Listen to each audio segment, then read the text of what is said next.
Welcome back.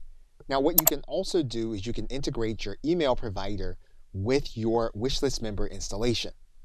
And so you'll have most of the major email providers that you can integrate with your system. So for example, let's assume that you have a Mailchimp account. And what you want to do is you want to connect that Mailchimp account with your Wishlist member installation. What you're going to do here is you're going to click on Mailchimp. You're then going to turn on your integration. And then you're going to click this Configure button. What you'll need here is the API key from inside of your Mailchimp account. Once you're inside of your Mailchimp account, you're going to go to the Extras.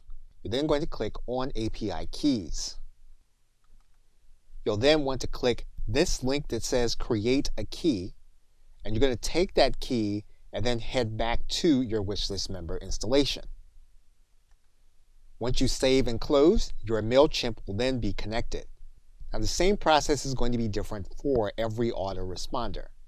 For example, if we go back to our email providers and we decide we're going to connect our GetResponse, you're going to notice that what we're going to need is the API. So what we're going to do here is we're going to toggle on GetResponse. We're then going to click the Configure button. Now what we're going to need to do is to go inside of our GetResponse account. We're going to need to copy the API URL as well as the API key. So once we're inside our GetResponse account, we're going to click Generate API Key. We're then going to enter the API key.